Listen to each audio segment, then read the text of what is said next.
Niners win. Larry Krueger along with Kev after the Niners beat the Titans for the Krug Show, the Pig and a Pickle Krug Show, brought to you by Pig and a Pickle. We're also brought to you by Sleeper and Habbas. Let's go. We got a lot to get to. Let's get to it right here.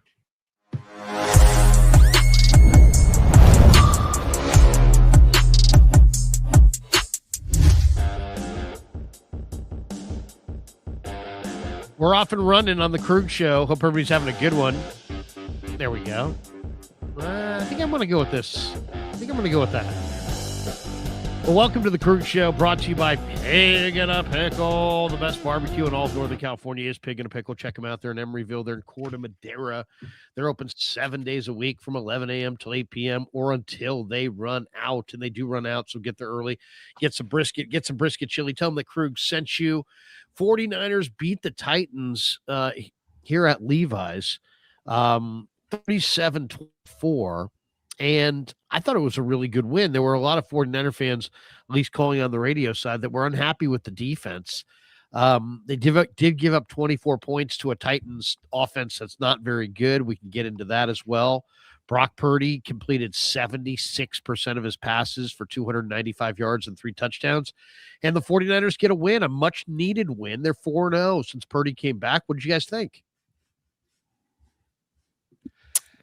I'll jump in there. It was, go for it, Ray. I don't honestly have, I wish I had more takes about this game.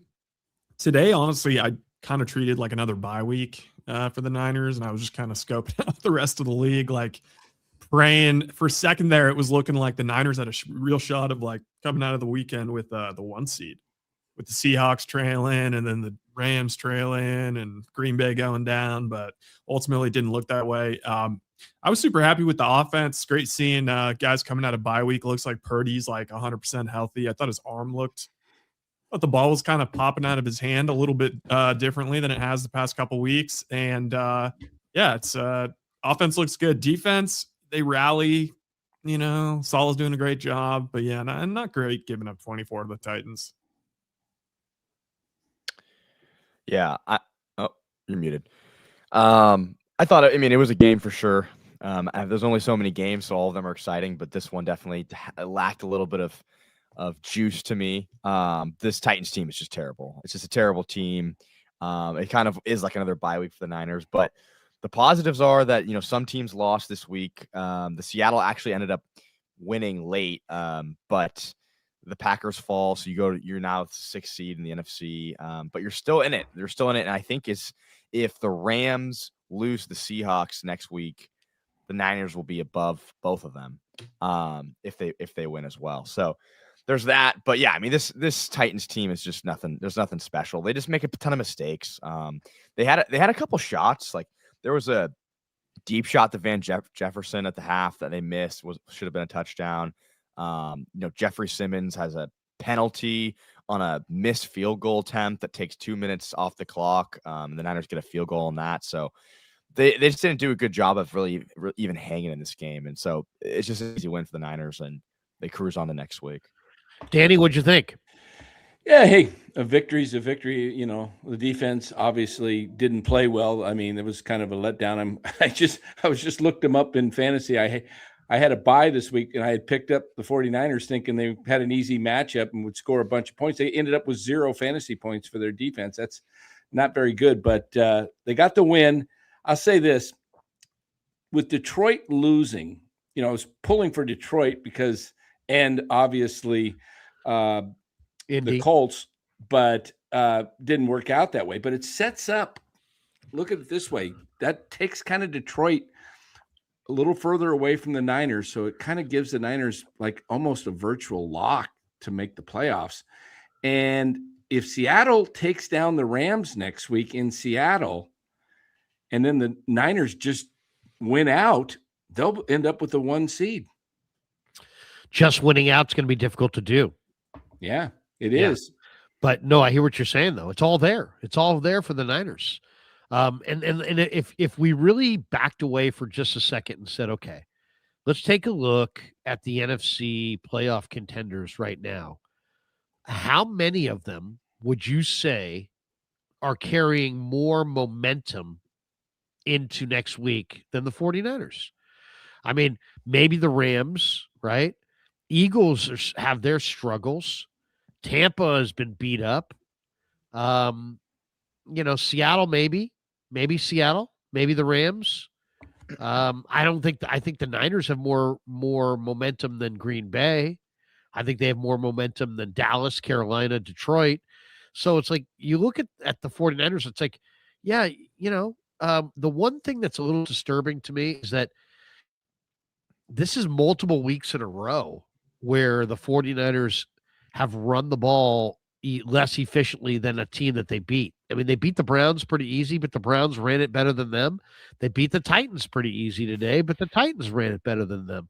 6-8 a carry for Tennessee, 3-6 a carry for the 49ers, 3-3 for McCaffrey. Some of these games, they've been under 3 yards a carry. So what do you guys look at the 49ers and say, you know what, they're fool's gold because they're not an efficient running team and they've played an easy schedule? Or do you look at this as, man, the Niners are a super dangerous team because they haven't run it well yet and they're still 10-4? What do you how do you see it? I have no I feel like the Niners are going to be fine as long as having a stroke here. As far as running the ball goes, I think they're going to be fine. I mean, obviously they don't hit any big plays in the run game, which sucks, and that also keeps their yards per carry down. But for the most part, I mean, they can run the ball fairly efficiently. I don't see that as an issue going into the playoffs. I think the playoffs is all about the defense. Like, I just don't trust the defense at all. And I can't really tell, like, is the Niners, like Bill Simmons has a concept every year of like the good, bad team. I kind of feel like the Niners might be the good, bad team. Like, I don't think that they're actually like a good team.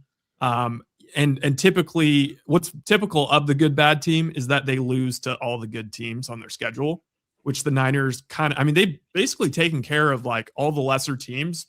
They've taken care of. They managed to beat the Rams, which is great. Managed to beat Seattle week 1. But for the most part, it's like Jags, not a great team, but a pretty good team in the AFC playoffs. They lost to them. The Bucks, pretty good team, playoff team. They lost to them.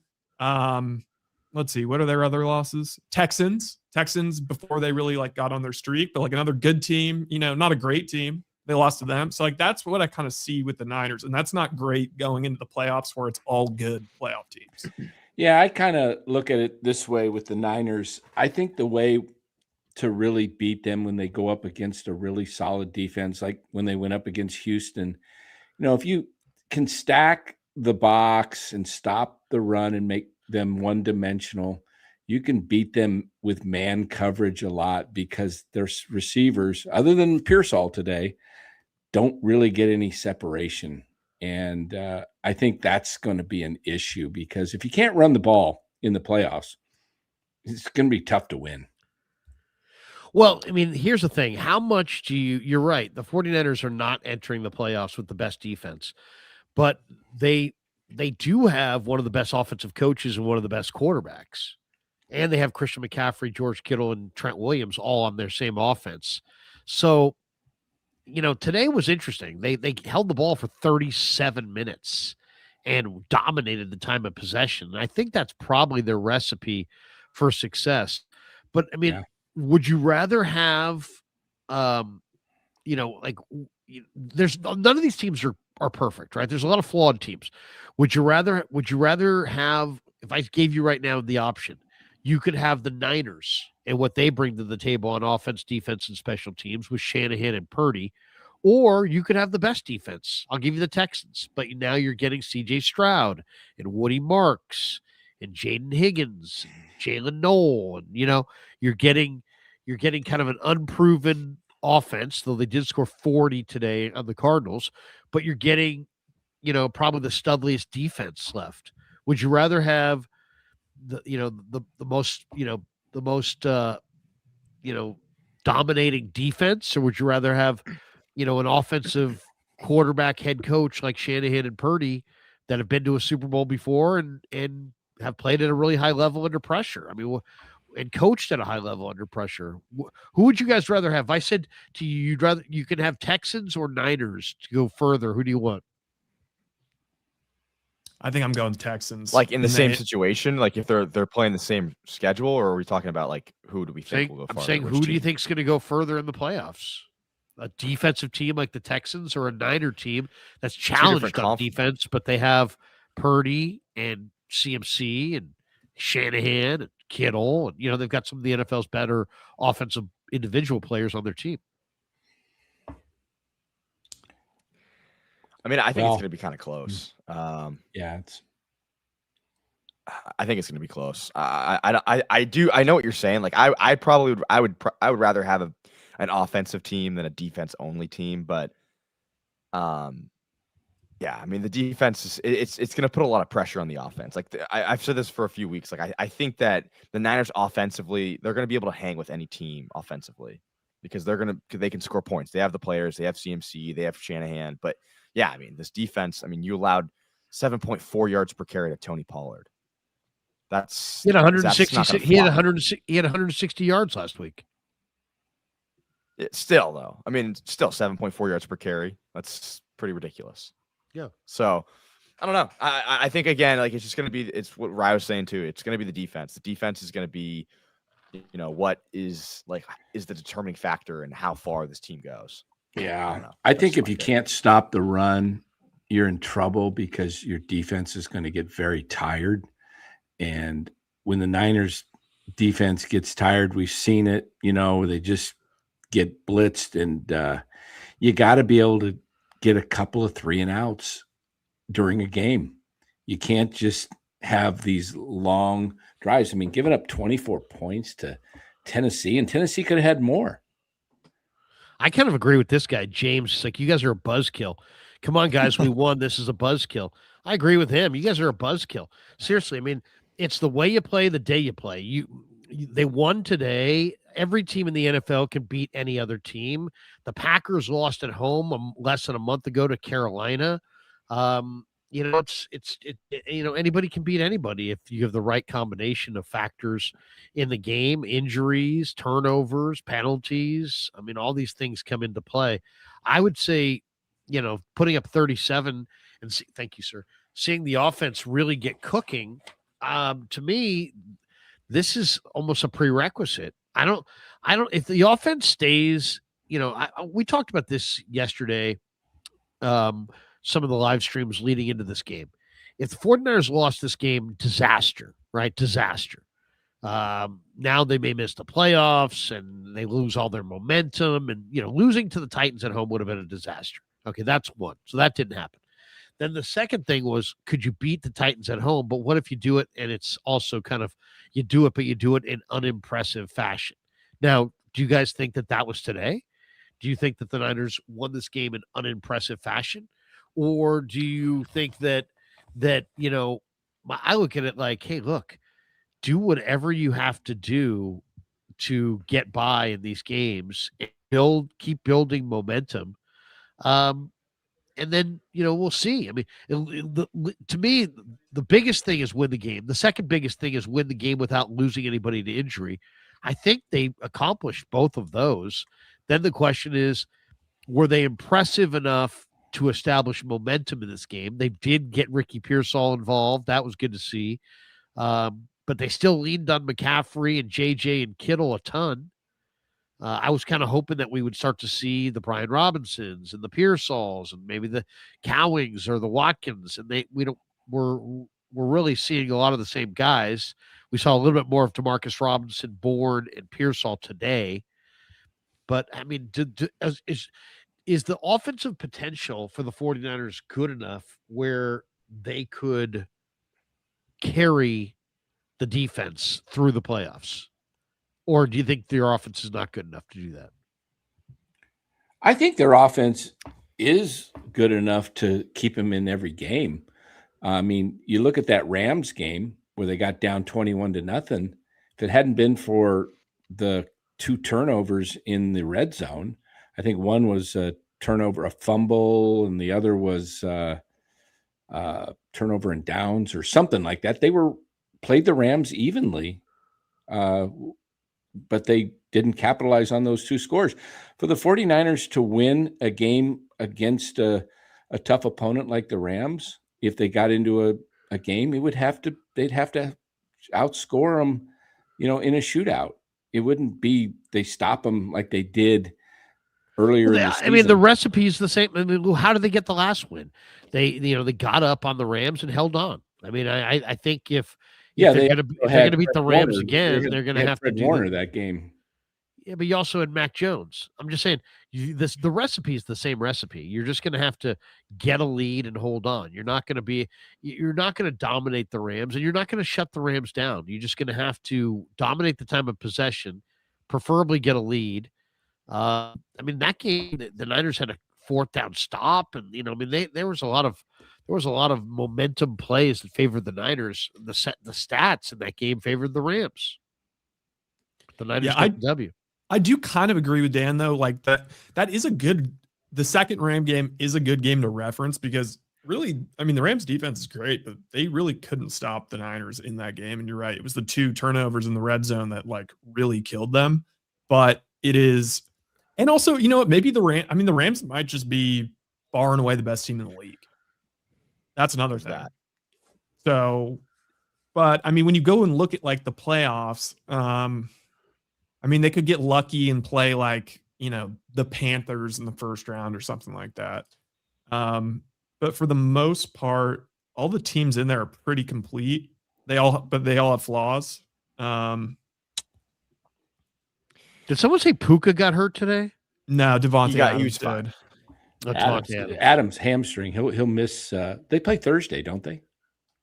The Rams in Seattle. Yeah. So Adams is out. I mean, you guys saw Mahomes done for the year. You saw that today. Done for the year. Yeah, I mean, you never know. I mean, I'll say this. I mean, like, you lose players. Sometimes it doesn't matter, and sometimes it matters a ton. Like, I really thought that the Lions lost a great player when they lost Brian Branch, and they got the Rams today, and then all of a sudden it looked like maybe they were going to be able to shut them down, and then sure enough, no, they weren't able to handle them. Maybe with Brian Branch, they might have been able to shut him down, but you start losing great players like that, it starts to, eventually you're gonna, it's like a Jenga game, right? You're eventually gonna pull that one piece out of there, and the whole thing is gonna come toppling down. Who do you right now? If you said who's got the most momentum in the NFC, who's 1, 2, 3 in the momentum meter in the NFC? I mean, the Niners are definitely up there.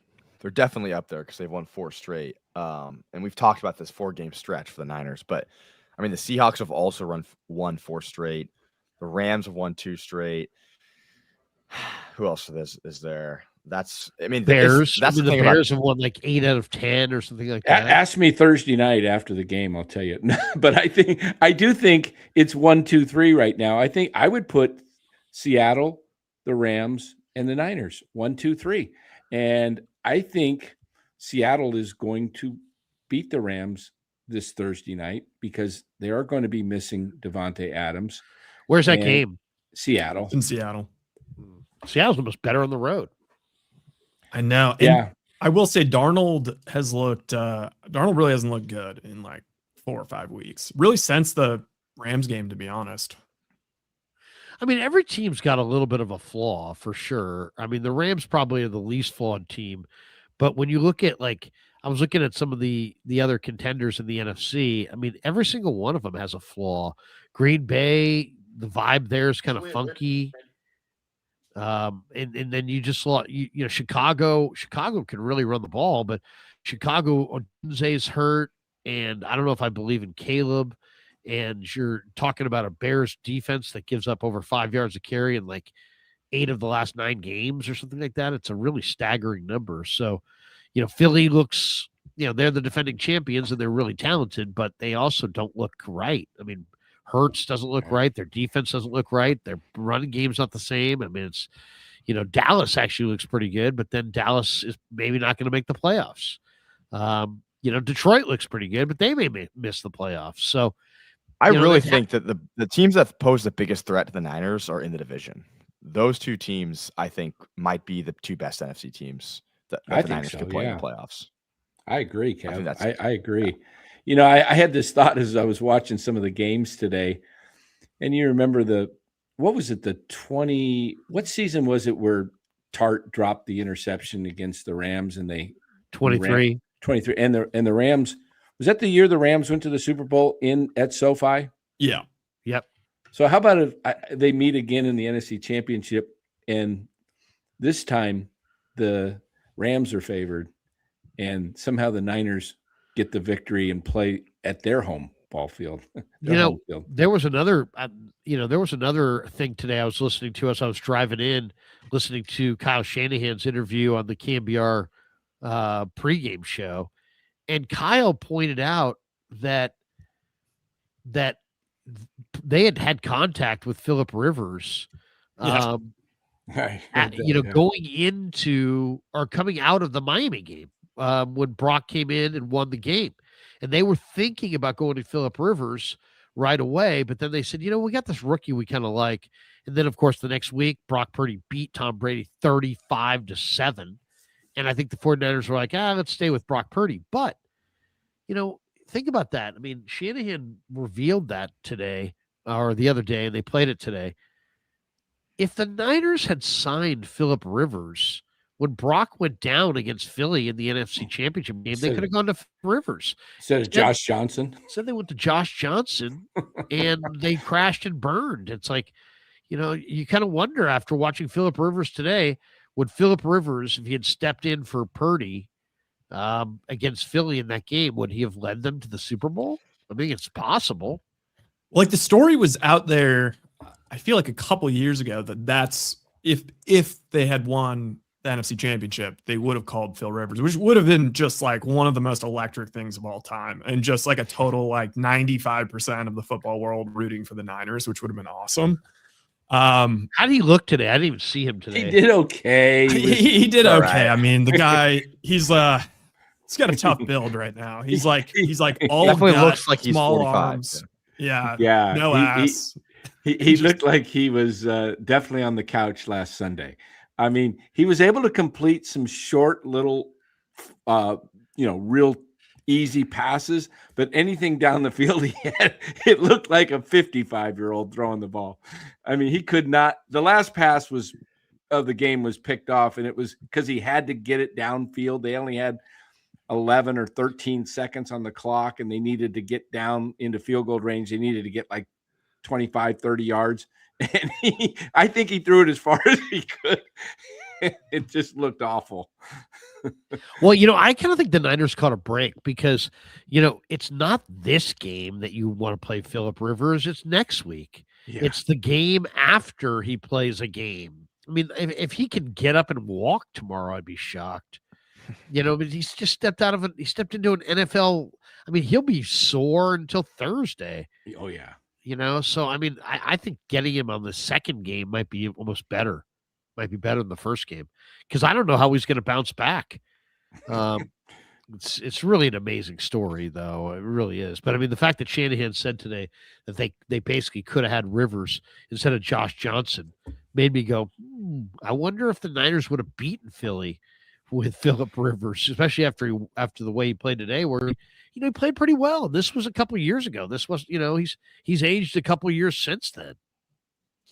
Yeah. I mean, I don't know. It's so painful. I don't think anyone would have won that game except for Purdy. I think Purdy was the only quarterback that had a chance that the Niners could have had. I just think in Philly, it was cold. I mean, it was.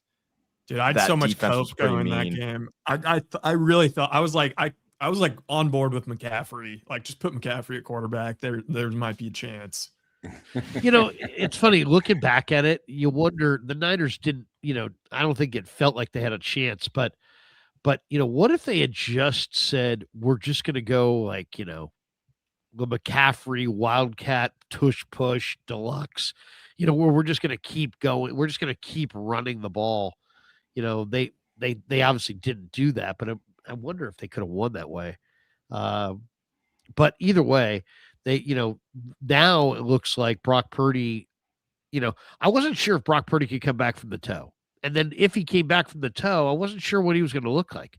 I gotta be honest, guys. I think the overwhelming positive story that we're missing today is that Brock Purdy has come back from the turf toe way, way better than maybe anybody could have hoped, at least from my perspective. I thought mean, he looked great.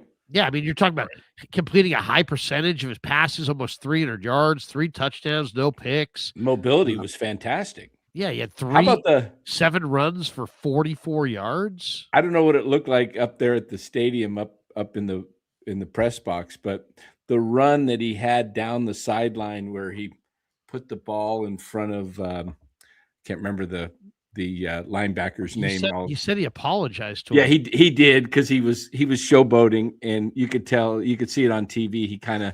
He said, "Hey, I'm sorry, I got a little out of hand there." Yeah, it was, but he looked so good. He really was moving well. He's moving well. He's moving well, and I don't see.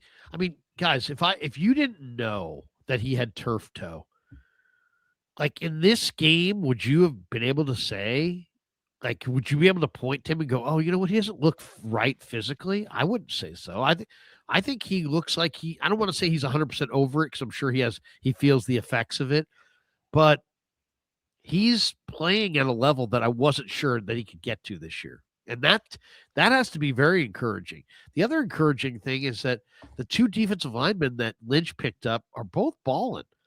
Cleve Farrell and Keon White. I mean, Keon White had a terrific game today. I bet you when the PFF grades come out tomorrow, I bet you Keon White's one of the highest graded Niners. He was really good today. Every time I was looking on the binoculars, there he was. So those 2 guys are playing ball. I mean, I was skeptical that they had the talent, but they clearly do. No, Keon White also had a great game today. Pearsall had a great game. Yeah, he did. Yeah, great game for pretty Pearsall. sharp out there. That he got injured, it looks like, but a couple times. Well, he's so blast. The first play he was hurt, right? Yeah, that was kind of, you know what, that was some bullshit though. That was a total hip drop tackle. I just didn't call. It was, wasn't he? Wasn't it? Yeah, that's an elite. That's what I said too in the press box. I'm like, that's a hip drop, and they didn't call it. I thought that was kind of bizarre. Yep. Why have that? Why introduce the ban on such a thing if you're going to let that stuff go by the wayside uncalled? It seems pretty like they were pretty serious about it when they wrote it into the rule book. They don't. The refs don't seem at all serious about enforcing it, though. I mean, that was an obvious one. They almost never call it, honestly. You see it all the time. I've never heard it called before. I've seen it. I've never seen it times, but yeah, Keon White.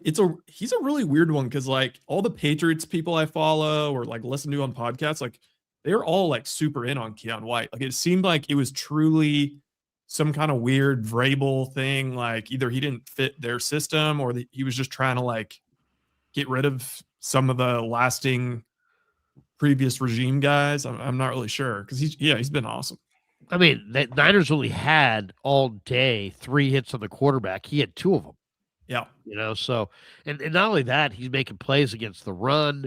He's obviously a better scheme fit in this wide 9-4-3, get up the field. He's not a 3-4 outside backer. He's not a 4-3. He's not a 3-4 defensive tackle. A down lineman. He's a 1-gap penetrator, and he's a perfect fit. And he looks really comfortable. So that was a good sign. Overall, what do you guys think of Cam Ward tonight? 18 of 29, 170 yards, 2 touchdowns, no picks. They never sacked him. He had a 101.2 rating. What do you guys think of Cam? I feel like I can see it a little bit. I can see he has a little bit in him. Like he has that potential to be, I think, really good quarterback. But his team around him just sucks. There's just no one. He's thrown to absolute nobodies. But I thought he had a decent game. And he missed a couple throws. He had a couple throws that I think he missed, but yeah, so it wasn't like a perfect performance from him, but he definitely has some tools. There was that one play where he was thrown, I think it was a penalty, but he was like he was running right, and he extended the play and then threw it across his body. And I think the Titans receiver just dropped it, hit off I think it was DK.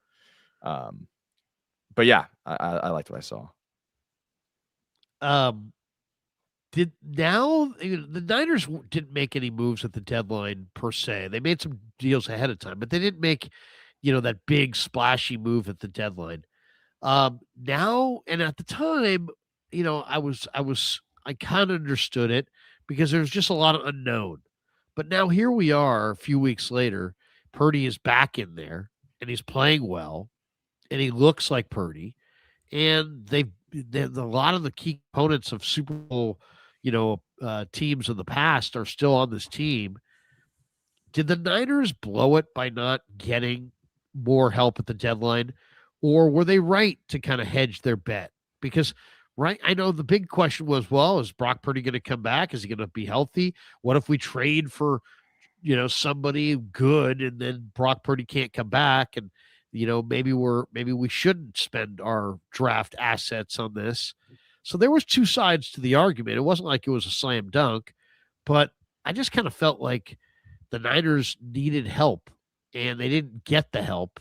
And now it's like they've got Purdy, whose return has kind of offset their struggles a little bit, so he's kind of neutralized it a little bit. But at the same time, I don't know. I mean, I kind of feel like he's playing at such a level right now that they may have missed an opportunity to improve this team at the deadline. How'd you guys see that? I'm glad they did nothing. You're glad. Okay. Yeah.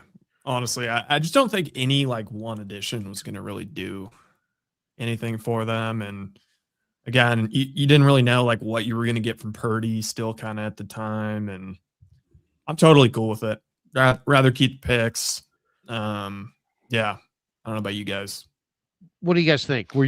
Should they have done more at the deadline knowing that Purdy was coming back? Because now they may have one of the hot quarterbacks. They got a hot quarterback. They got a hot head coach. They got a lot of positive things, but they also have some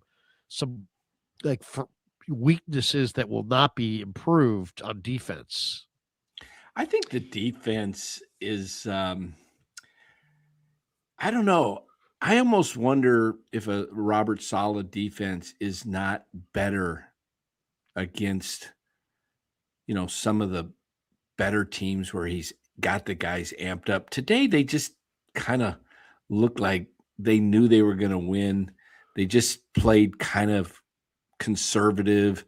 They knew Tennessee, Cam Ward, and that offense was not going to be a threat and outscore them. So you almost wonder, I'm anxious to see what they do when they play the last two games of the year against the Bears and Seattle, because those are two big-time games at home. Both will probably be nationally televised. I think the Bears already is nationally televised, right? Yeah. The Bears. Okay. And I think that Seattle game will get flexed and might be the Sunday night game if it's for the division title.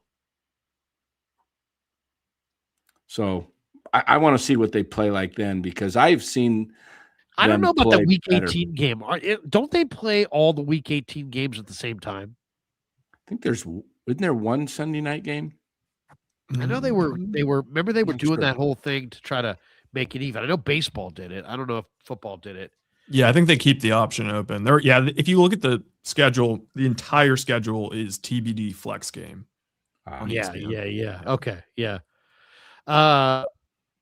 Overall, what was your guys' takeaway from the week? I mean, the 49ers, it's like every week we get a new snapshot of the playoff picture in both conferences. Buffalo beat New England today. That was kind of interesting. What stood out to you today?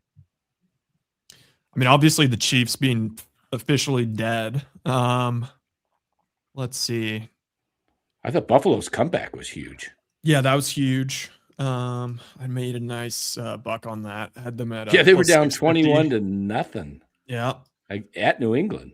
I mean, the Jags kind of continuing to roll is pretty surprising. I think overall, just the Rams proving they're this was not the best spot for them, and I feel like they're just proving they're the best team in the NFL. Denver also beating the Packers and Micah Parsons going out. What was Parsons' injury? It was a knee, right? He's ACL. Yeah, he's gonna be done. Is it an ACL? Because it was a non-contact injury. Yeah, it's gonna be ACL. Watching that. Oh, geez. And Mahomes' ACL. You know, it's funny. The Chiefs are done. I don't know if they're definitely done for the year. Now they're with Mahomes. eliminated. Yeah, they're No, I eliminated. know, but as far as like, is their run over? Probably just for, I mean, they're gonna have to a like year or two. they're gonna have to retrofit it a little bit. I mean, still like, next year if they have a third place schedule, I bet Mahomes is back week 1. I still would probably pick them to win the division, to be honest. But yeah, it's gonna be super annoying. I'm already seeing the take out there of like, look at the how similar the arcs are for Brady and Mahomes. Like whatever, they both win a certain amount of Super Bowls, then lose going for their 4th, and the next year ACL and miss the playoffs. And it's like Brady missed, that was in week 1. Like Mahomes already missed the playoffs, but I'm sure in like 5 years, Nick Wright's gonna say, well, that was the year when Mahomes was injured. Yeah, even though they yeah. There's a good cut here, I think, on KBR's site. Let me see if I can get it here. From Ricky Pearsall. Did you guys see this? I didn't hear him say this, but here's Ricky. Oh, I can play it. Or do you have it? I think I have it here. Okay. Let's see here. Where is it? Here it is. Yeah. Here it is. Here we go. Here's Ricky Pearsall saying that he was annoyed. Probably by guys like me. Here we go. Thing is always done, but a press conference. Do you guys hear it? Kyle was almost to the point of becoming annoyed when he kept getting asked about Pearsall in the offense. Yeah, I was getting annoyed too. I ain't gonna lie. He's saying, look, he's doing the same thing he's always done, but sometimes the ball doesn't go there. Did he need to tell you that, or you just knew that? I mean, a lot of my teammates. That's the good part about this team, man. Is he doesn't really need to tell me, and I think that he didn't straight up come up to me and tell me for a reason is because he knew the vets in this room, and obviously my locker mates that I'm right next to. There's big vets that tell me, the things that I need to hear as a player, and that the ball's going to continue to come my way, later in the season, and just to always be ready and know the impact that I'm making, even with the ball in my hands. But maybe it's not as bad as I thought. What'd you guys think of that? I mean, that's just par for the course. Let me grab a tissue. I'll be right back. No problem. Yeah, I mean, I've always thought Pearsall is good. Like, I think he looks right. He moves right. He's quick. He snaps his routes nice. He has good hands. I like what he does out there. I know that there's been some criticisms of him, but I say that his biggest criticism should really just be, can he be on the field or not? Like that's the criticism I'd give him. I wouldn't say anything about his actual play has been worrisome or anything like that. Well, he's got the best separation of any of the 49ers wide receivers, and he seems like if the ball's within the catch radius, he's going to come down with it. That's one of the things I remember seeing highlights of him at Florida. He had made some spectacular catches, and he's not afraid to go over the middle. The biggest thing, like you said, Kev, is can he stay healthy? Can he stay on the field? Yeah, I mean, he's in comparison to basically like all of the when you go back and look through all of the Niners picks for like the last 5 years, it's been a total disaster. Like he still is not like an A. I wouldn't like grade that pick an A in the first round, but like at least it's a B. At least like he's like going to be a guy that's participating on this team in the top 3 of the wide receiver core for the next couple of years. I mean, honestly, we haven't talked about Jennings at all. Jennings was a monster today. Yeah. Jennings, like, he's just Pearsall hasn't seen the ball very much. Now, Bourne hasn't either. Watkins and Cowing haven't either. But this team has been using Kittle and CMC and Jennings a ton. Kittle's having you could tell in July that Kittle and Purdy were on the same page. CMC's having an incredible year, 1,000 potential year. And then Jennings, I think probably has some kind of incentive-laden contract, so he's very motivated to produce. So those 3 guys are getting the lion's share of the footballs. And, my whole thing with Pearsall is just that It's like, dude, you're a first-round draft choice. You have to produce. You got to score. You got to score touchdowns. You got to produce. I mean, otherwise, it's like, I mean, and it's like there'll be people that will be like, yeah, Krug, see, he produced. It's like, okay, but he has no touchdowns, and I'm literally making New Year's Eve plans right now, and he has no touchdowns.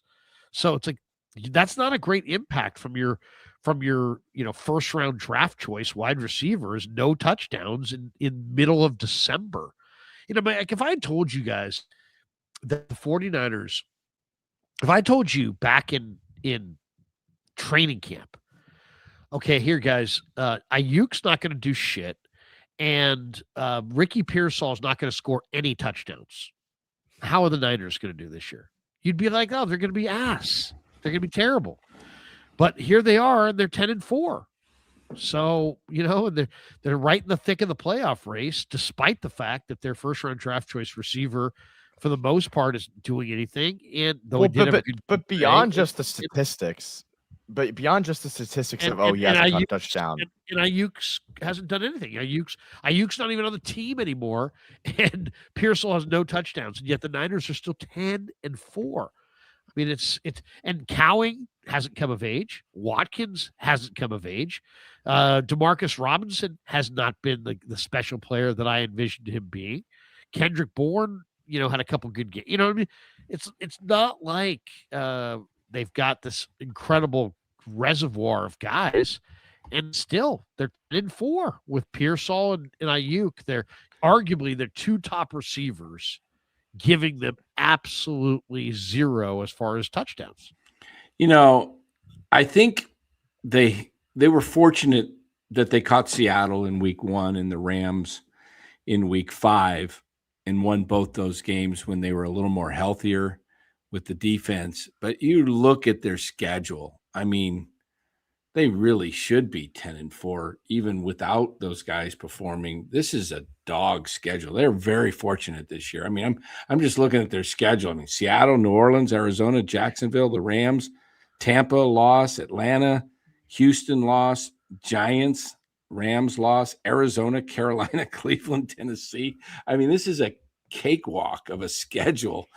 And this is it's you know what, Danny? Before you go any further on that, there was a ranking last week that re-ranked the schedule based on the actual DVOA of the teams on the schedule. And the 49ers schedule, when you factor in the DVOA, how these teams have played this year, is actually the 4th toughest schedule. I just can't buy that. I watch a lot of these teams have been brutal. Some of these teams, Atlanta just finds a way to lose.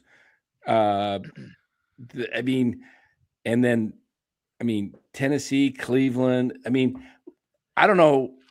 Week to week, anybody can play good, right? I mean, we see upsets in the NFL, but I'm not saying this isn't anything I didn't expect. I predicted them to go 11-6 this year based on their schedule. So, I mean, I think the Niners are a really good offensive team, and if they get the right matchup, they can win a game or two in the playoffs. And if things happen to roll their way and they're fortunate to get to the NFC Championship, you never know what can happen depending on who the matchup is. Offensively, the Niners, I think, can play with anybody. What I worry about is the defense. But, their special teams has improved.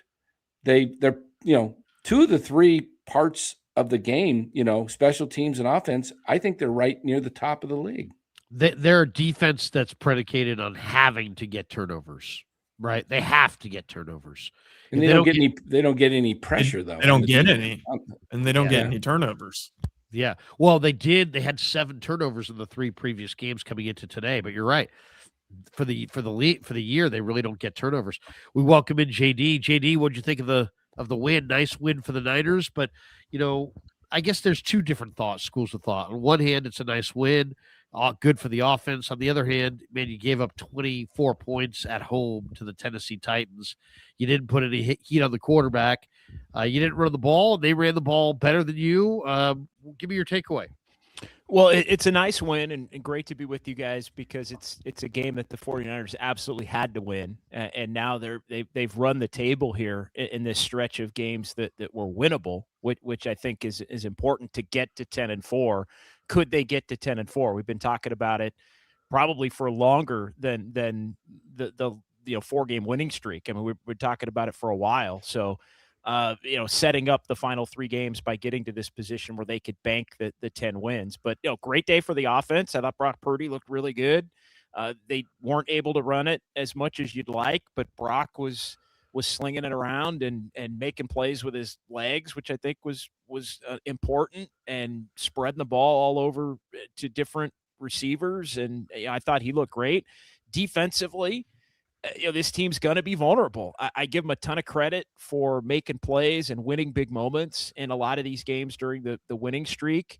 But teams that can run it, and I still maintain, and I know we've talked about this a lot, Krug, I maintain a team with a competent offense and a solid to really good quarterback and a running game is going to be potentially the 49ers kryptonite, or it's going to put them up against it. And, that's something that I think, they're going to be tested with, even with Phillip Rivers next Monday night in Indianapolis. And then we'll see the running game of the Bears, and Seattle got a big win, although they didn't look great today against the Colts. So good win. I think you'll take it. But, anybody that didn't think that the 49er defense was vulnerable was just, choosing to not look at the talent on the field and choosing to look at the results against some teams that are in many ways inept offensively. Carolina and Cleveland, those are a couple teams that, given the week, are just inept. And so the Niners took advantage, did what they had to do, give them credit. But now we're going to see the real test here. But what we all wanted was get to 10-4, have a 90% plus chance of making the playoffs. And if you can win 2 or all 3 of these last 3, you still got a shot to move up. It's not a guarantee, you'd be in, but it does, you don't have to just be the 6 or the 7 seed. You could move up to 5. You could maybe even move up as high as 1 if things go your way. So they've set the table for us to find out what they're really made of here in the last 3 weeks. And I think that's exciting. That's a lot of fun. We would have all signed up for that. Going back to, think of where you were post Tampa Bay. And I was sitting in Tampa, and oh my God, Fred Warner's out for the season and Nick Bosa's already out. How's this team gonna figure out a way? Well, they figured out a way, and I think they deserve a lot of credit for it. Who on the 3 levels of the defense, what level are you most concerned about? On the back end, you've got some young players. On the front end, you've got some kind of like, mediocre players. And at linebacker, you have some hurt players. So what do you feel? Where are you most nervous defensively? Today I thought they really missed Jordan Elliott. So we'll see. Krug, was there an update from Kyle? I went to the locker room on what the extent of Jordan Elliott's deal was. I don't think they know the extent. He tweaked it in the pregame. That was what we heard. Got it. Okay. So then he was added today. And so I think they missed it. I think Tatum Bethune coming back helps them in terms of the linebackers. I think in the secondary, there were a couple of balls again today that were just up for grabs that could have maybe been picks. I think being a little bit more opportunistic in terms of when the opposition is throwing you the ball and actually catching it can make a big difference. With a team that has, I think, a little bit lower margin for error compared to some other teams. But to me, it all starts up front. I think the 2 areas in which they're the most vulnerable, as you guys know, teams that can run it, and then the lack of the pass rush, because the lack of the pass rush makes an average quarterback pretty good. It makes a good quarterback great. It makes a great quarterback unbeatable. Like whatever your level of quarterback is, if you can't get to him, for the most part, that's going to raise his ability to play at a higher level. So to me, it starts up front. I think they've got some talent in the defensive backfield. I think, if Bethune comes back, given the way that he played, I think, they'll cobble it together with the linebackers. But to me, the biggest concern is the inability to stop the run up front and the lack of the pass rush up front. What do you guys view as the biggest concern? Kev, how about you? Yeah, I mean, for me, it's the defensive line. I said the defense, but yeah, more specifically, defensive line. I don't think that obviously the additions of Cleveland Farrell and Keon White have been huge, but running up the middle, you got to be able to stop that. I don't think they're going to be able to do that with a really good offensive run game, and I don't think they're going to be able to get the pressure on quarterbacks they need to. If that's the weakness, that's what I'm pointing to first. I don't want to be negative though, because I know when we were talking about this earlier, everyone was like, "You guys are so negative." Da, da, da, da. But that's my answer to the question. And obviously, the Niners get the win here, and they beat a bad team, and they're rolling. But they also had a pretty easy schedule to get here. These next few games are going to tell us everything we want to know. Whatever you've been thinking about for the last 4 weeks about what we're going to learn about the Niners, I think we're really going to learn about them in these next few games, because this is when when the rubber meets the road of their regular season, and where they're actually going to get tested to see if this defense that's young and new, if they can really hold up to some actual legit offenses. I had not heard this, but I'm looking at Twitter right now. David Lombardi has tweeted out, perhaps the most troubling news for the 49ers today is that they haven't yet ruled out a high ankle sprain for Spencer Burford. Ben Barch is already on the IR. If Burford is out, San Francisco might be back to the early season danger zone at left guard when they had to play rookie Connor Colby. Yeah, I mean, Burford's been playing well too. Yeah, Connor Colby may step in. I had not. When did Burford go out of this game? I didn't see him go out. I think it was in the second half, as the game was. The Niners were turning it into a blowout. But yeah, no, I don't have it pinpointed as exactly. Once they got up 3 touchdowns, it was kind of the attention to detail, I'll admit, was waning a little bit and starting to focus on, post game and who the interviews are going to be in the locker room and that kind of thing. But no, I hadn't seen that. The one thing I would say is, Ricky Pearsall also, with the second injury, they think it's maybe the PCL thing that he had been dealing with. The second one, the first one, I guess, was an ankle and he was able to come back, but he talked in the locker room, about, some frustration with it, kind of, not really totally understanding what was going on and having it be maybe more of a pain tolerance kind of a thing, and feeling comfortable that he knew how to manage being able to get through it, but that it was kind of similar to what he had been dealing with when he had to miss a bunch of time here early in the season. Again, that was the second injury. He went out late after he made that great catch, after he'd returned from going out on the first offensive play of the game with what was an ankle at that point. Oh, wow. I didn't realize the PCL. That's not good, because that's generally 4 to 6 weeks. But no, it's not a full, it's, I don't think it's to the level that it was going back. Yeah. It's just a pain tolerance thing. That's what the area that wasn't feeling right at the end of the game. The thing I was kind of worried about with, if Burford's out, I mean, he was playing his natural left guard position, what he played in college, which, Niners have always used him at tackle or on the right side. Yeah, he was a tackle. He played right tackle at Texas San Antonio. And then he played right guard. No, he played right guard.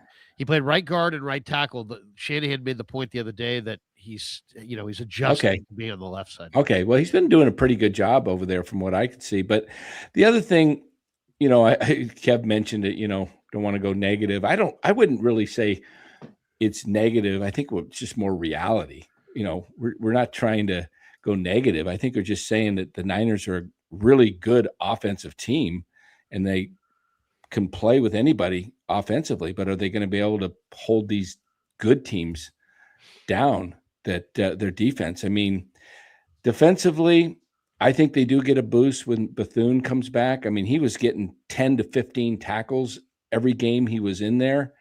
That'll help out a lot. The other thing I'm concerned about, you mentioned the pass rush. Are you guys surprised at how often Demo has been getting beat this year? Diamador Lenore, he seems to, I mean, he got beat badly today on one play. I can't remember if it was the touchdown or whatever it was. But, when you don't have a pass rush, that makes it very difficult for DBs to stay with their guy. No doubt, no doubt. It's a rush and cover game, and you got to be able to put some rush together. And if you don't have rush, it's like what forces the quarterback to throw the ball. Here is Shanahan after this also came up in the post game, and this was Shanahan was asked about Aiyuk in the middle of the presser. He went to the Aiyuk conversation, or the questions started coming up on Aiyuk, and then here it is right here. Let's listen to it. We'll react. Since you guys put Brandon on the reserve left team, did you have to do that right now? Why right now was that move? We haven't seen him forever. So, that's the decision they make. It's been pretty simple for me. I haven't seen him in a month. So, that's and same with our team. So hasn't been an issue with our team at all. We kind of been plugging away and no big deal. Or it's just something we've been used to for a while, but no, it's new to you guys. So they just officially, I think, had to do that yesterday. You and especially John would say you hoped he was going to come back. You hoped you still want that to happen. Do you have enough? What do you think about your receiving group that going on without him now? We've been playing with our receiver group all year. I really have been hoping he would come back all year, but not one point was I really planning on it. So that would have been a great bonus. That would have been awesome. And would love to have BA out there. Would love to have that type of player, but that was something I realized early on wasn't going to come for a while, and there was nothing that made me sit there and think it was happening soon. So I think the rest of our team also. Has he communicated to you or anyone else that he wasn't going to come back, or has there been anyone that's been in touch with him at all? Not that I've talked to. The picture of the 49ers now in the future. I wouldn't say that's for sure been decided. I literally haven't had to think about BA or had a reason to think about him in a long time. He is under contract next year. BA is a guy we've had a relationship for a while. We've always liked BA. Everyone knows how good of a player he is. It's extremely unfortunate that it's gotten to this point, but when this year is over, we'll see where we're at. What do you guys think? A lot there. One thing just off the bat, and I'll let everyone else jump in, but it seems like Shanahan's kind of pissed, if I had to guess. Like, he seems pretty pissed. Like, I don't think he would speak the way he speaks, where it's like, I don't know. He just seems Who's like he pissed at? Aiyuk. The Aiyuk situation. I think it's pretty obvious that he's not happy with how Brandon handled it. I think there's a tone on that note, Kevin, of like, bro, you quit. Like, you quit. He said, I haven't had a reason to talk to him in a while. It's we took your. Here's my read. My read is, he obviously gets hurt. There were some things that he was supposed to do in terms of his rehab, some checkpoints that were missed. Gave the 49ers a means to void some money, and then they void the money, and Brandon Aiyuk's basically like, all right, I'm out. Like, I'm done. Like, you're taking my money now. It's over. Like, I ain't coming back at all. And I think, I think to me, that's where Kyle's like, bro, you're quitting.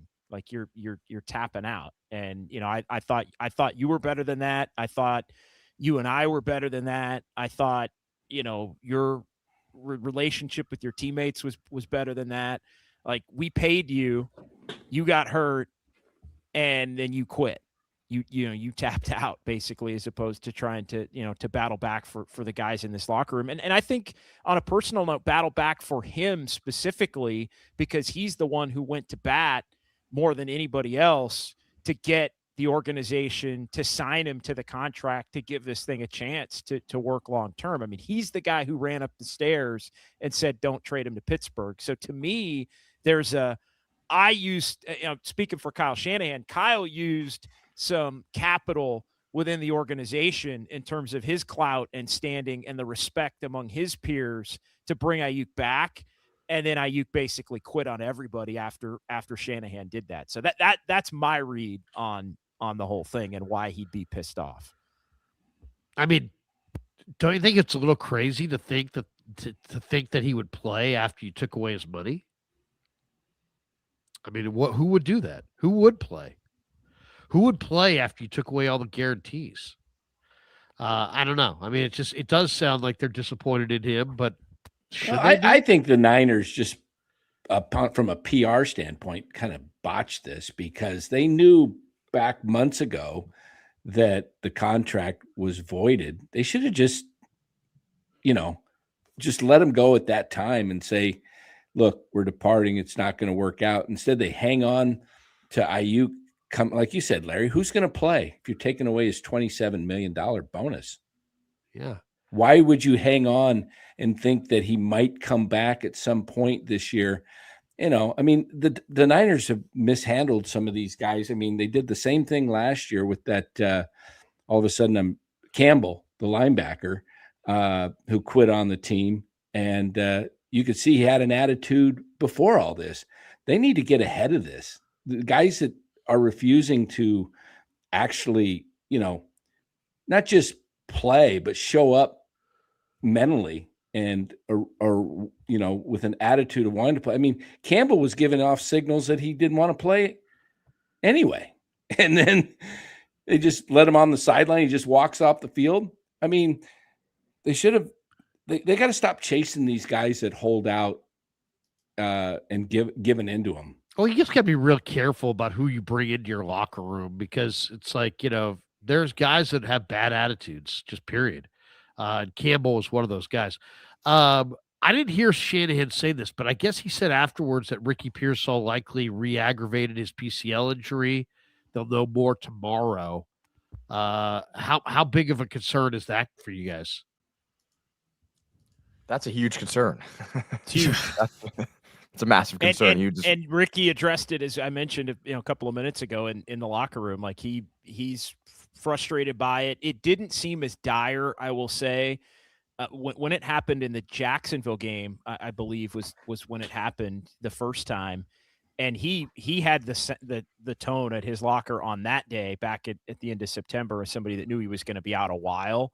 I didn't quite get that impression, but I do think they're going to have to further evaluate and just see how severe it is, or whether it is, as he said in the locker room, maybe something he's just going to have to learn how to play through in terms of the pain, and not necessarily something that he's going to make worse or have a structural issue with.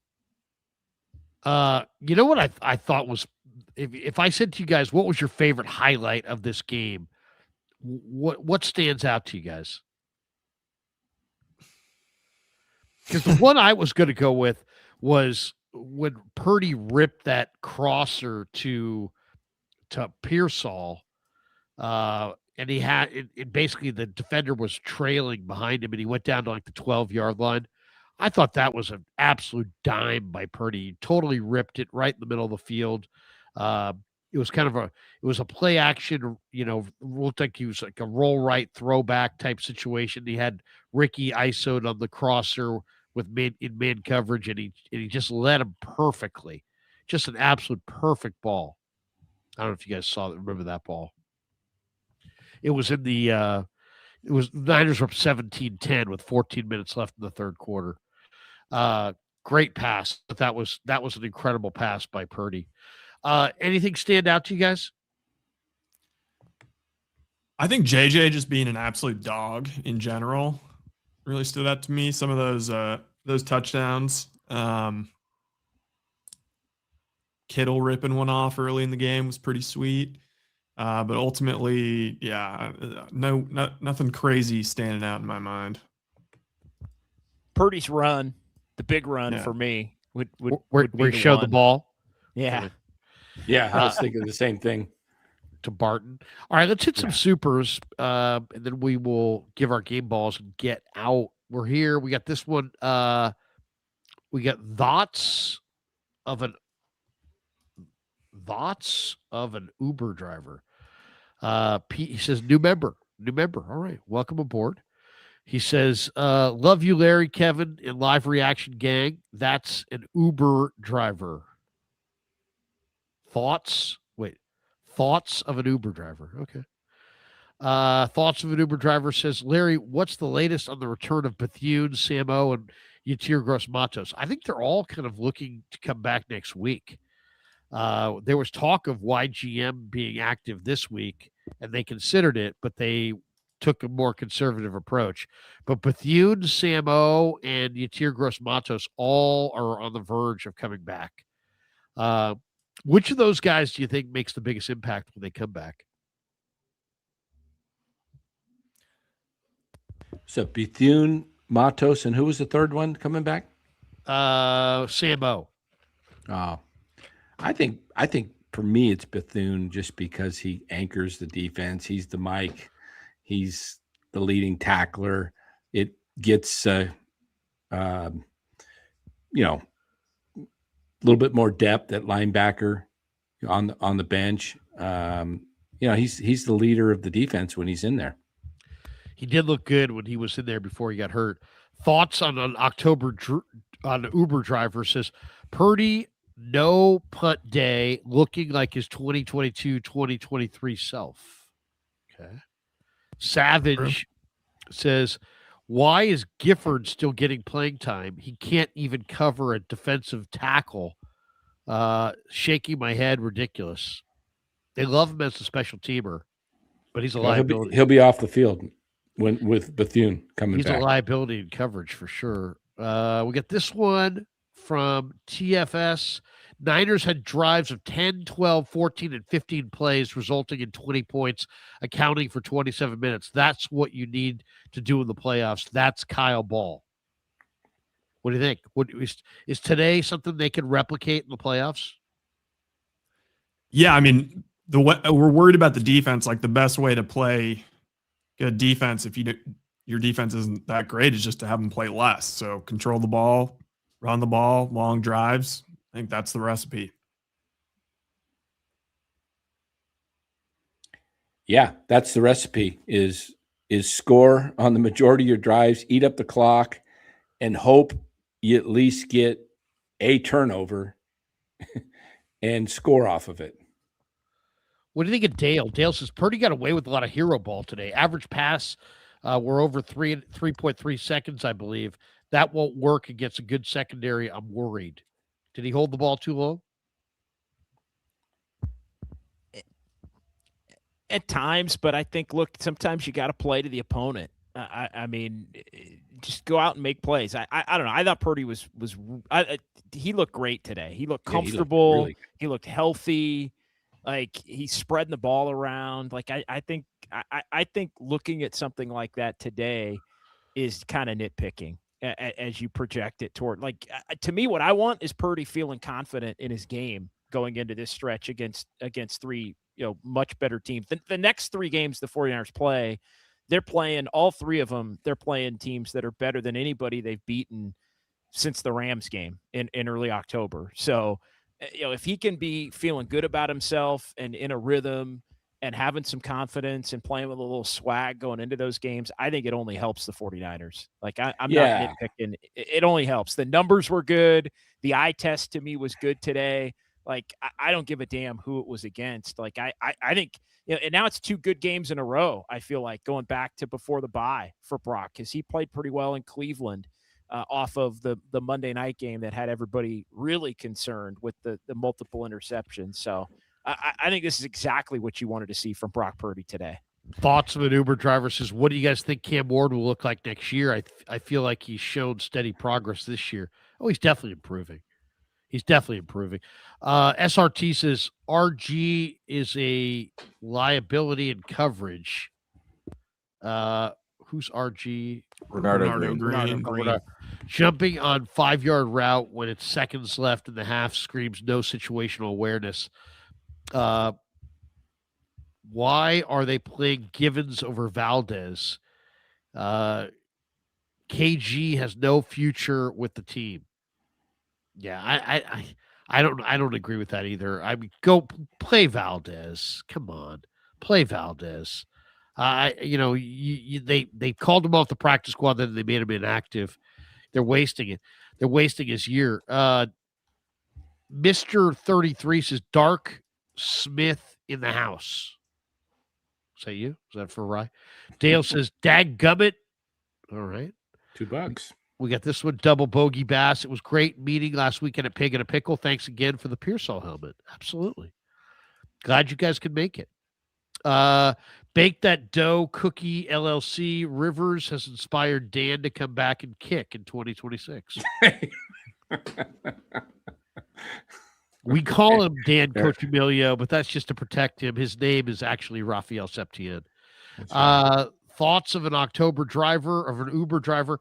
I like Dan's take on Salah's D. It felt like he was skipping this game to prep for Indianapolis, Chicago, and Seattle. I think it feels like that when they don't blitz, but I think they were not going to blitz. When you have a young quarterback like this, you're going to make him show that he can be accurate. You're going to make him show that he can read the field. You're not going to give him predefined reads, and he didn't do that. He sat back and let him read the field, and it worked out. They got the win. Thoughts says Ricky's had some tough breaks. I think he'll callous up and break opponents' knees and ankles with his jukes. His endurance will come. Okay. We got this one. Why do you have something against Pearsall? Pearsall isn't doing anything. 6 catches, 94 yards. I meant for the year. He has no touchdowns. I have nothing against Pearsall. Yeah. I really have more stuff against you, Tristan. Thoughts says, not saying we give up this year, but I'm crazy excited for this team next year. We get there. We get these rookies in the playoffs this year. We're ahead of schedule. Okay.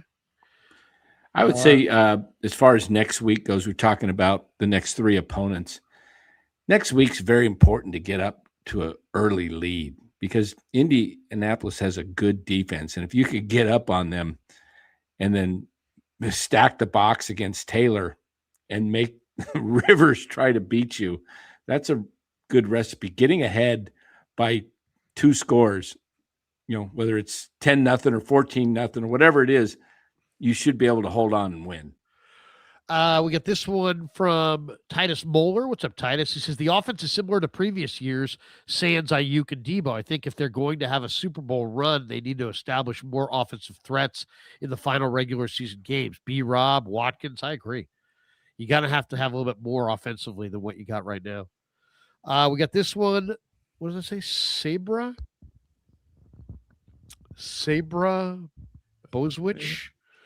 F.U. Larry, buying gifts at the official 49er online store. What jerseys will still look good next year, and what jerseys will be remember that guy? I'm not sure. Why did this start with an F.U. Larry? Why not?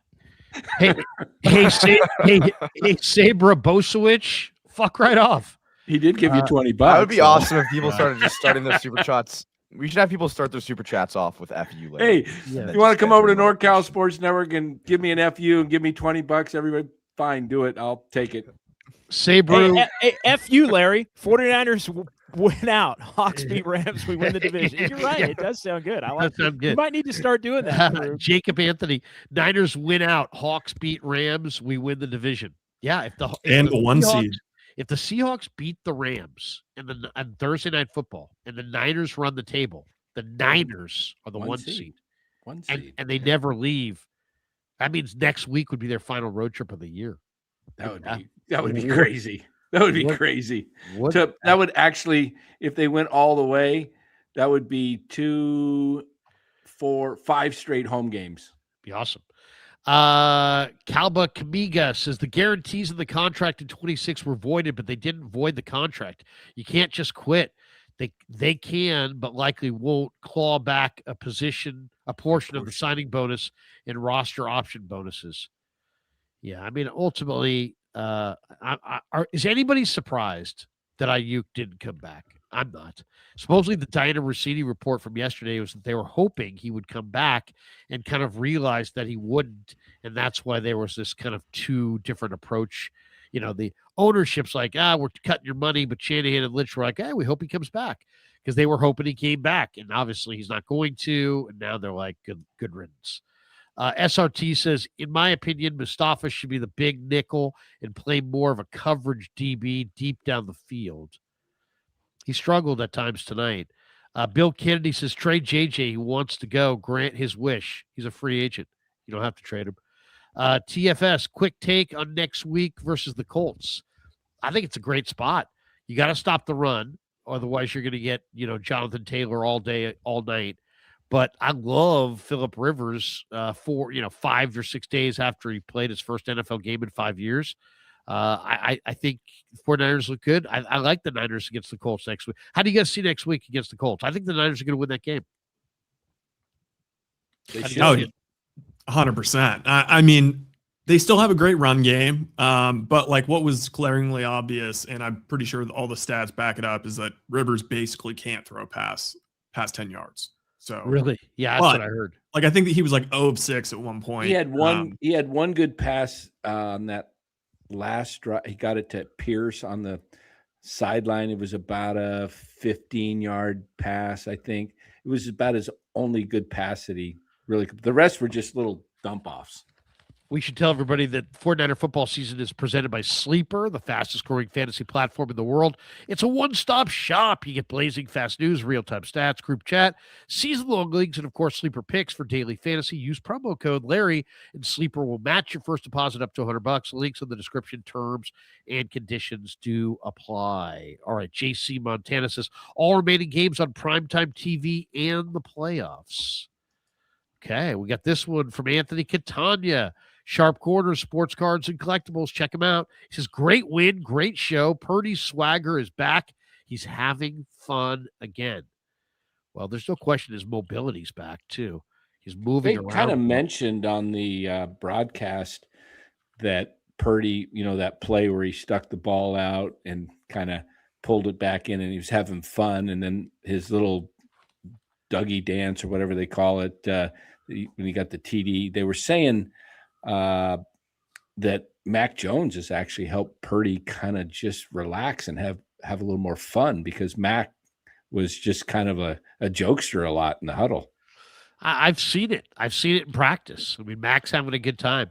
By the way, Sharp Corners, Sports Cards, and Collectibles, 205 Cypress Avenue, Pacific Grove, California. Anthony Catania is at 831-521-5264. Thank you, Anthony, for being a proud sponsor of the Krueger Show. We got this one from Joseph Ernberg. Pitiful way this team played. First round loss by shutout. Oh, come on. They're by 50. Oh, by 50? Is that what it says? Yeah, 50. Oh, by 50. First round loss by 50. They're going to get drummed by 50. Michael Cervantes, remembering your days in the Canadian League. Thank you. Thoughts of an Uber driver. F you, Larry. Love hurts. Here's another 5. Dale says, F you, Larry. Hope you feel better soon. Perfect. F you all. Thank you. Thank you. And thank you. All right, let's go game balls, and then we'll go Habbas Law, and we'll get out of here. Go ahead, Kev. Who's your game ball? Who's getting the game ball? And we should tell everybody the game balls will be brought to you by our good friends at Habbas Law. They will fight to make it right. 1-800 injured is their number. Habbas Law, a great sponsor of the Krueger Show. Thank you, Habbas Law. Sorry to cut off JD's mouth there, but Habbas Law, 1-800 injured. They will fight to make it right. HabbasLaw.com on the web. Great PI attorneys. Kev, who gets your game ball? This will be easy for me. I'll give it to Purdy. I think Purdy just played really well today. I think, there was a little bit of hesitation, or not hesitation, but skepticism over how he's going to come back from the injury, but he's proved himself. And I feel like this week especially looks pretty healthy. He had the career-long run, and I think he's just feeling himself. We even saw a jumping touchdown throw across his body. So, I mean, he's obviously feeling good and looking good. So he's the key to this team offensively, and he's looking good. There you go. Danny, who gets your game ball? Well, you took Purdy. Oh, man, do I want to give it to Pearsall or Kittle? I'm going to go with Kittle just because he had 8 receptions, a touchdown. 8 out of 9 targets. He was on today. George Kittle. JD, who you go with? I'll go with Ricky Pearsall for this reason. He got hurt on the first play of the game, and you're thinking, oh, my God, what is going to happen here? He's limping off the field. He's going into the blue tent. Is he going to be out for some period of time here immediately? But he gets checked out. He comes back in the game, and he winds up 5 more catches on 6 more targets, 6 catches, 7 targets for the game. He gets close to 100 yards. He showed some toughness in playing through whatever was bothering him with the ankle that came up on the first play of the game, and had an impact. He touched on it post game. I know Krug from being at practice and all. It's started to annoy Kyle Shanahan. What's going on with Pearsall, and does he need to be more involved, and how do you get him more involved? And Pearsall's getting asked about it during the week, and Shanahan's getting asked about it again on Friday by the people who didn't ask him about it on Wednesday, and so it's a thing. So for Pearsall to kind of shut that up a little bit today, and kind of end it, I'm going to give him the nod, and also battling back from the initial injury to get back out on the field and have a productive day. Now, that being said, another injury, and we'll see. But I don't know. We'll see what the MRI, if he has an MRI, or what the evaluation says on the injury moving forward. But he seemed to me in the locker room to be somebody that isn't going to miss 5-6 weeks this time. So knows the games are important, feels maybe knows how to deal with it. And so I think there's a toughness to Ricky Pearsall that I liked in terms of, coming back from the injury and having a productive day. So he gets my game ball. Rye, who are you giving yours to? I'm taking Jennings. I mean, he only had 3 catches, but in classic Jennings fashion, 2 are touchdowns, absolutely huge. And he's just been a guy on the season who's, at times struggled a little bit, but he's also playing through injury. Like, talk about just absolutely toughness, high ankle sprain, broken ribs, doesn't matter. The guy has just suited up every single game and hasn't made any excuses. And in many ways, he's kind of, you saw it in the Super Bowl. The guy in big games and in big moments is kind of like the heartbeat of the team in a weird way, kind of like him and Kittle. So can't go wrong giving it to Jennings. The Niners have no rush, and that's a problem. But they only had 3 hits on the quarterback today, but 2 of them came from Keon White. And Keon White just is showing lots and lots of positive traits. So I'm going to say Keon White. They need somebody to step up on that defensive line and produce. And if he's the guy, so be it. So 2 hits on the quarterback today. That's great. Great to see. And so Keon White gets my game ball.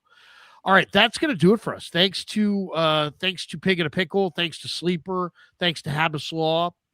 We'll just give everybody's final thought. We'll go around the room.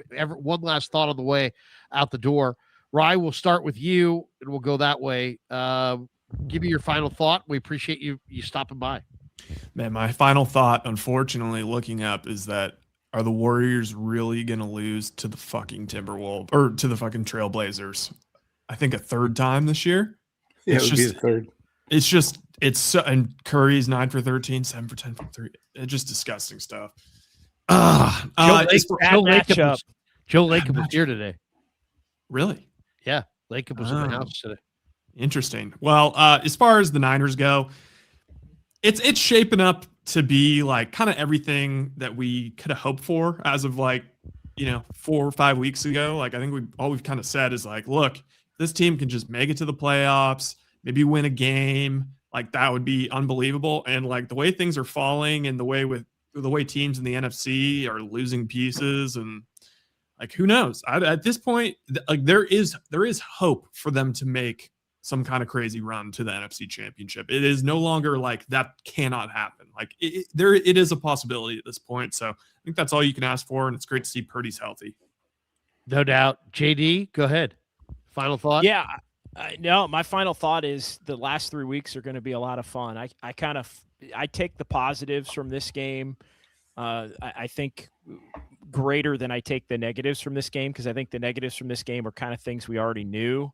But I also think if you look at some of the guys that still have the potential to come back in terms of Bethune, in terms of Okawanu, who's helped them in terms of being kind of an extra pass rusher at different points, and Jordan Elliott, hopefully he can get back, because I think they really missed him, along with Yetur Gross-Matos. Gross-Matos helps in a couple of different ways. He helps against the run. He helps as an extra rusher. But I think there's enough reinforcements potentially to where maybe some of the poor defensive play today could have been offset a little bit. Now, that being said, you're going to be playing against better teams, so you're going to have to play better anyway. I think all 3 of these games are incredibly difficult. Do not put me in the in the camp of thinking that the Colts game is some gimme or even a should win. It's a game they absolutely can win, but they're going to have to play well to win that game. And then I think everybody would agree that the Bears and Seahawks games are going to be even tougher, despite the fact that, those two games are going to be at Levi's with a lot of eyeballs on them. Sunday Night Football, and with that finale against Seattle, who knows? I mean, that game could wind up on Sunday Night Football as well, if it's big enough, getting flexed into that, game 272 slot potentially, with if there's a 1 seed in a division title and all of that on the line. So amazing the job that the 49ers have done with all the adversity to set up these final 3 games, and really I think that the perfect position to give themselves an opportunity. Danny, go ahead. What do you got? Yeah, I think with the Colts, what's scary about next week is they're playing for their playoff lives. They've lost 4 in a row. So I think if they lose next week, they might get eliminated. So they're going to be fired up. So it's not going to be easy. I agree with JD. My other final thought is this. After the 49ers lost to the Chiefs in the Super Bowl, Brandon Aiyuk was kind of seen in his locker room crying and just say he wants to win. And he's kind of quit on the Niners really the last couple of years, ever since, he held out for the contract. Now he's kind of whining and not showing up, and he's out. I think it would be absolutely fitting for the Niners to win the Super Bowl this year without BA. I like it. Vindictive. Go ahead, Kev. What do you got? Yeah, I mean, I'm just gonna say the same thing everyone else just said. It's these next 3 games are important, but yeah, I mean, just for the 49ers to be in the spot that they're at, I think it's a great thing for them. It's like in a season where I felt like a lot of people felt that the following season, like next season, was the more important season. They still have a very, very real chance to make a deep run in this playoffs, and potentially even have a shot at the Super Bowl. So I think they're sitting in a good spot. I'll give my final thought, but first we'll share the screen. This is the scene in the locker room afterwards. Here's Shanahan and Lynch. Here we go. First of all, congratulations to everybody. We took care of business. We got our 10th win of the season. Big deal, man.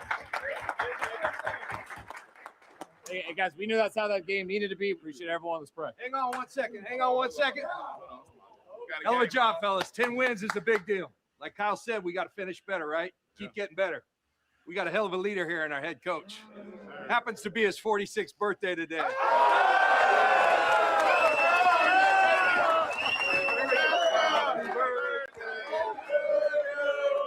Happy birthday to you. Happy birthday, dear Kyle. Happy birthday to you. Hey. Proud of y'all, man. Hey, we got a long way to go. We got some big goals, big plans for this season, bro. And the only way we're going to get there is together now. Let's go now. 3, what's the 3? Win! There you go. I never get tired of those scenes. Those are great ones. I'm going to go. My final thought is that, you know what? You just keep going. You just keep going. Every game doesn't have to be a masterpiece. But you know what? You can win and gain momentum. You can lose and gain momentum. You can win and lose momentum. And that's usually by injury. And we saw the Niners earlier this year win games and lose momentum. And now they're in this stretch now where we weren't sure what Brock Purdy was going to be. But Brock Purdy looks like Brock Purdy. And that's a big part of their equation. They got a really good special teams unit. Brock Purdy's looking like Brock Purdy, and they got a great defensive coordinator. Do they need it all to come together? Yeah. But I would say there's a chance that it does. On that note, we will call it right here. Have a great night, everybody. Thanks for tuning into the Krueger Show. Peace. Yeah, never met a man I've been scared of. Careful, you won't get exactly what you